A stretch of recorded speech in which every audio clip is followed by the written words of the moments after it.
रामकृष्ण संघ के सन्यासियों का दिव्य जीवन 24वां संस्करण दिसंबर 2017 स्वामी भास्करानंद जी द्वारा लिखित एवं ब्रह्मचारी चिदात्म चैतन्य द्वारा अनुवादित।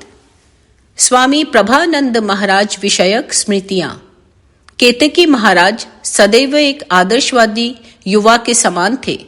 वे जब महाविद्यालय में छात्र थे तब 1920 से 21 ईस्वी में भारतीय असहयोग आंदोलन में सक्रिय थे। अंग्रेजों से अपने देश को स्वतंत्र करने के लिए भारत के अन्य नवयुवकों की भांति वे भी अपना जीवन बलिदान करने के लिए कृत संकल्प थे। एक अन्य युवक के साथ केतकी महाराज ने अंग्रेजी शासन के विरुद्ध क्रांतिकारी योजनाओं के संचालन हेतु गुप्त बैठकें आयोजित करने के लिए ढाका शहर में एक छोटा सा मकान किराए पर लिया था। पुलिस एवं जनता से अपने वास्तविक उद्देश्य को छिपाने के लिए उन दोनों में से एक बहुत देर तक स्वर संगीत का ऊंचे स्वर में अभ्यास करते थे। उन दिनों महात्मा गांधी ने अहिंसा आंदोलन का आरंभ किया था। उस आंदोलन का प्रतीक चरखा था। महात्मा गांधी ने हजारों अनुयायियों ने सूत निर्माण के लिए उच्च ध्वनि वाले चरखों का उपयोग प्रारंभ किया था। ये सूत हाथकरघा के द्वारा भारतीयों के लिए मोटा वस्त्र बनाने में उपयोग किए जाते थे। केतकी महाराज और उनके मित्र भी उन दिनों चरखा लाए। वे दोनों दिन रात असमय शोर मचाते हुए चरखा चलाने लगे ताकि पड़ोसी और पुलिस उन्हें गांधी जी के अहिंसा का समर्थक समझे। किंतु उनका संगीत अभ्यास और चरखा चलाना बहुत अधिक ही हो गया। पड़ोसियों ने उनके उच्च संगीत और चरखा चलाने की तीव्र ध्वनि का विरोध किया। जब भी वे दोनों असमय में संगीत का अभ्यास शुरू करते तब कुछ पड़ोसी उनके मकान पर पत्थर फेंकने लगे।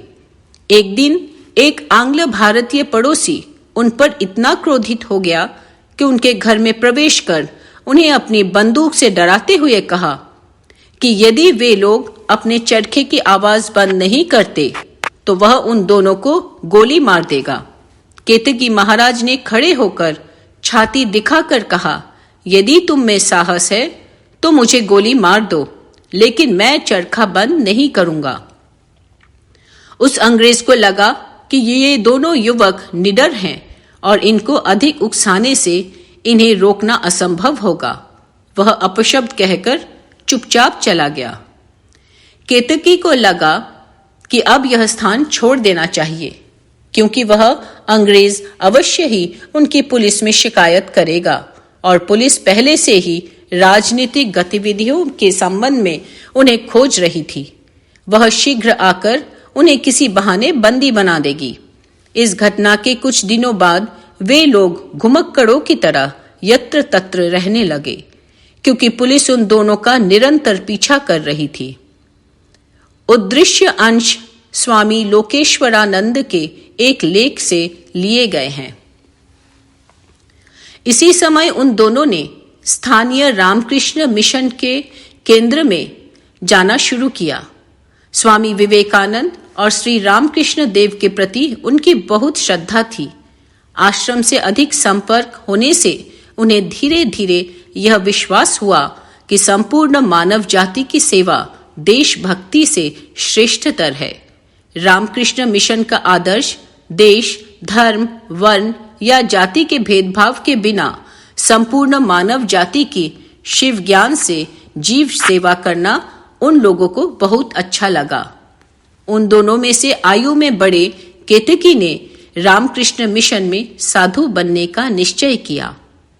वे रामकृष्ण मिशन के ढाका आश्रम में सम्मिलित हुए और केतकी महाराज के नाम से कहे जाने लगे। संन्यास दीक्षा के बाद उनका नाम स्वामी प्रभानंद प्रथम हुआ। उस समय ढाका आश्रम में सूचना मिली कि कुछ खासी लोग उत्सुक हैं कि उनके पहाड़ी क्षेत्रों में कोई संस्था विद्यालय प्रारंभ करे। वे पूर्णतः विश्वस्त होना चाहते थे कि उनके बच्चे किसी सांप्रदायिक धर्म प्रचार के बहकावे में ना पड़े। केतकी महाराज को ढाका आश्रम द्वारा वहां जाने तथा खासी लोगों के लिए उस प्रकार के विद्यालय आरंभ करने के लिए कहा गया। इस प्रकार केतकी महाराज खासी पर्वतीय अंचल में आए। दिनों दिन अत्यधिक परिश्रम के कारण केतकी महाराज का स्वास्थ्य खराब हो गया। अंत में वे पूर्णतः असमर्थ हो गए, लेकिन अपनी इस 10 वर्ष की अल्पावधि में उन्होंने बहुत कार्य किया। उन्होंने शेला में माध्यमिक विद्यालय, चेरापूंजी में उच्च विद्यालय और शिलोंग में एक आश्रम की स्थापना की। शिलोंग उस समय असम प्रदेश की राजधानी थी।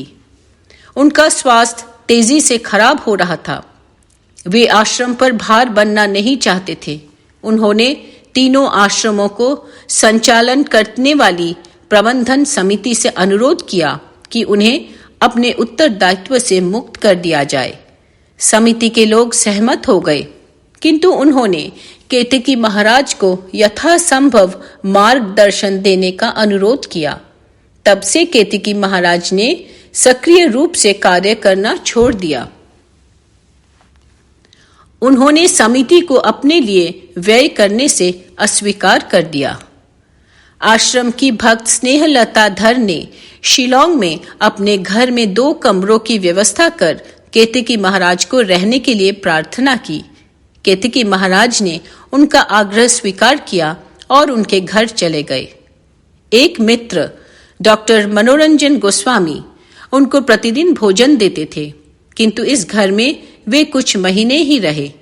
इसी बीच उनके जन्म स्थान बंगाल के सिलहट का एक गांव, वहां के स्वजन संबंधी, विशेषकर नवयुवक जिन्होंने उनके प्रेरणादायक जीवन के विषय में सुना था, उनको जीवन के अंतिम दिनों में वापस गांव में रहने के लिए आग्रह करने लगे। शिलोंग में उनकी सेवा करने वालों पर वे स्वयं को बोझ का अनुभव कर रहे थे, इसलिए वे 1 दशक के बाद अपने गांव वापस आ गए। संपूर्ण गांव उनकी ऐसी सेवा करने लगा मानो वे उनके लिए मूल्यवान संपत्ति हो।